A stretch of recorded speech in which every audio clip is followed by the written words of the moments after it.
Coklat, bunga, kartu ucapan, dan romantisme. Itulah yang terbayang saat kita mendengar kata Valentine. Tapi gimana kalau seandainya saya bilang asal-usul Valentine jauh dari kata romantis? Faktanya dulu Valentine lebih mirip suatu festival liar yang penuh darah dan cambukan. Gila. Iya, tapi itulah akar sejarah dari perayaan Valentine yang kita kenal sekarang. Dan percaya atau tidak, kisah di baliknya lebih mengejutkan dari yang kita duga. Di video ini saya akan membahas tentang bagaimana suatu festival pagan yang penuh darah dan cambukan bisa berubah, berevolusi menjadi sebuah perayaan festival yang penuh cinta dan kasih sayang. Simak video berikut ini. Kita mulai dari ketika zaman Romawi kuno, sekitar abad ke-5 sebelum Masehi, ada sebuah festival bernama Lupercalia yang dirayakan setiap tahunnya di pertengahan Februari. Tapi jangan bayangkan itu adalah sebuah festival yang menyenangkan, penuh dengan sukacita, cinta, dan coklat dan bunga mawarnya. Karena faktanya Lupercalia adalah perayaan yang lebih mirip acara ritual yang kalau dipikir-pikir lumayan aneh dan absurd dan serem. Jadi gini, Lupercalia ini adalah perayaan yang diadakan untuk menghormati Lupercus, dewa kesuburan, serta Romulus dan Remus, seorang pendiri legendaris kota Roma. Festival ini dimulai di sebuah gua bernama Lupercal, tempat Romulus dan Remus yang dipercaya telah disusui oleh serigala betina. Para pendeta yang disebut Luperci akan mengorbankan kambing dan anjing. Alasannya adalah karena kambing dipercaya sebagai simbol kesuburan dan anjing dipercaya sebagai simbol kemurnian. Setelah itu, mereka akan mengambil kulit kambing kulit kambing, diambil kulitnya, terus dibentuk menjadi semacam cambuk. Dan ini bagian yang menariknya ya. Setelah itu mereka akan berlari mengelilingi kota sambil mencambuk orang-orang yang benar dicambuk, terutama perempuan. Tapi santai, karena ini bukan tindakan kekerasan. Karena bagi mereka, ini adalah simbol berkat. Simbol berkat yang bisa meningkatkan peluang mereka untuk bisa mendapatkan anak alias hamil.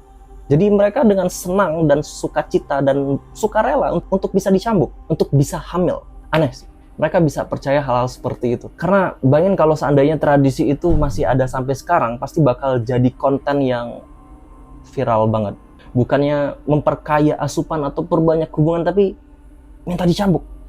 Yang lebih seru lagi, Lupercalia juga punya tradisi yang unik ya. Ada tradisi lotre cinta. Jadi nama-nama perempuan akan dimasukkan ke dalam sebuah guci besar, dan para pria akan mengambil nama secara acak. Mereka yang terpilih akan menjadi pasangan selama festival atau bahkan lebih lama lagi.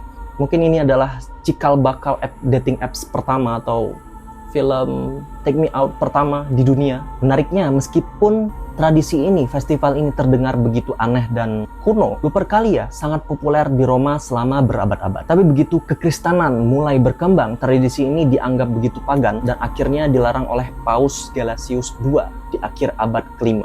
Jadi, setelah Paus Gelasius pertama memutuskan bahwa festival Lupercalia terlalu pagan dan tidak sesuai dengan nilai-nilai kekristenan, festival ini dihapuskan. Tapi di balik pelarangan itu ada rencana cerdik. Gereja tidak ingin masyarakat kehilangan momen perayaan di bulan Februari. Jadi mereka mulai memperkenalkan tradisi lain, tradisi baru yang lebih sesuai dengan ajaran-ajaran mereka. Dan disinilah momen menariknya. Bukannya sepenuhnya menghapus konsep cinta yang ada dalam Lupercalia, gereja malah mengemas ulang perayaan tersebut dengan nuansa yang lebih religius dan lebih simbolik.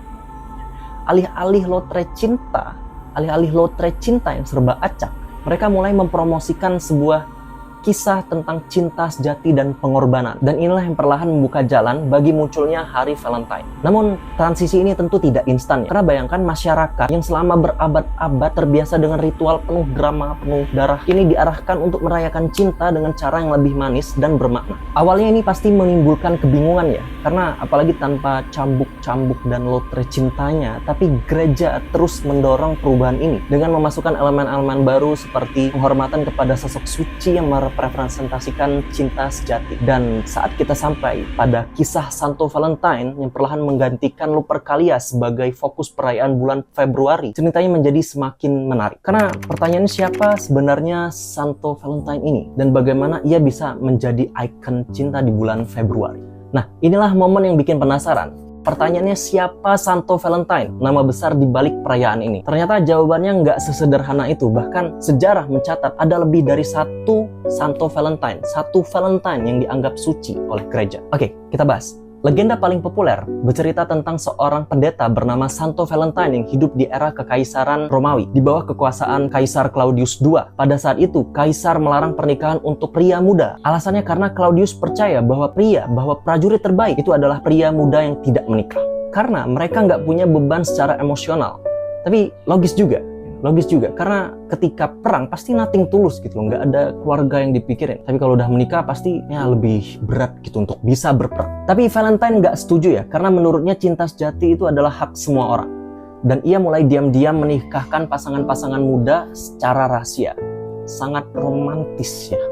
Tapi tentu saja aksi ini tidak berlangsung lama, karena Valentine akhirnya ditangkap dan dipenjara karena menentang kebijakan kaisar. Dan disinilah muncul kisah paling legendaris. Konon sebelum ia dieksekusi, Valentine menulis surat terakhir kepada seorang perempuan. Ada yang bilang itu adalah putri dari seorang sipir di penjara, yang diakhiri dengan kata-kata dari Valentine-mu, alias from your Valentine.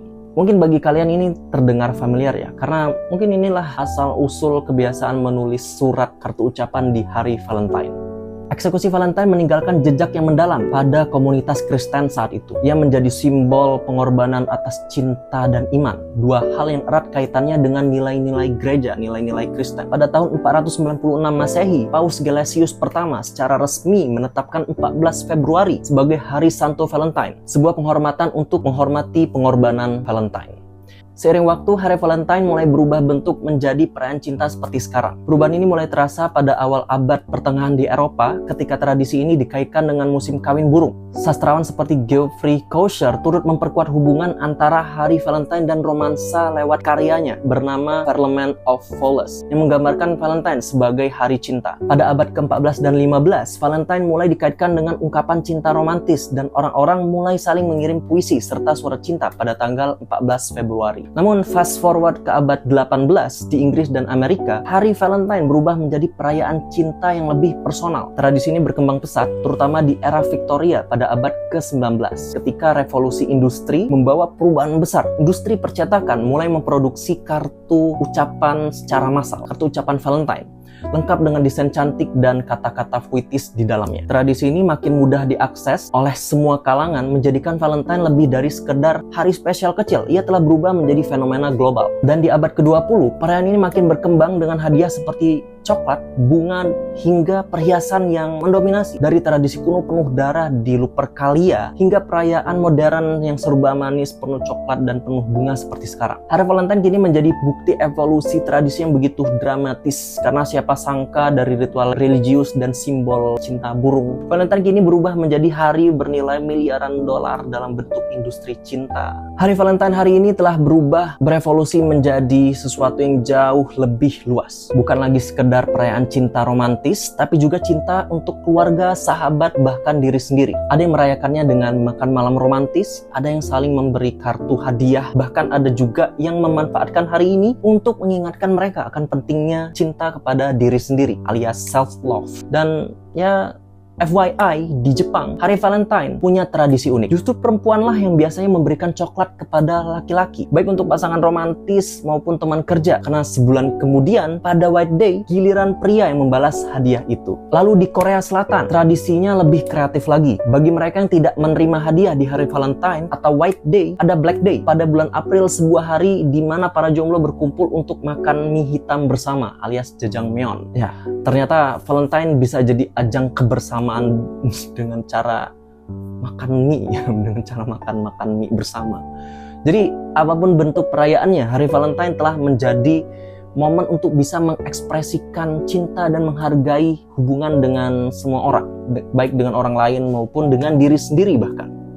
Oke, mungkin itu dia tadi sejarah tentang Hari Valentine. Kalau kita pikir-pikir, Hari Valentine itu bukan cuma soal coklat, bunga mawar, hadiah. Karena perjalanan sejarahnya mulai dari Lupercalia yang penuh dengan cambuk darah dan lotre cinta, terus beralih ke pengorbanan Santo Valentine, dan diakhiri dengan komersialisasi modern, mengajarkan kita satu hal, bahwa cinta itu punya cara untuk bertahan dan berevolusi. Asik.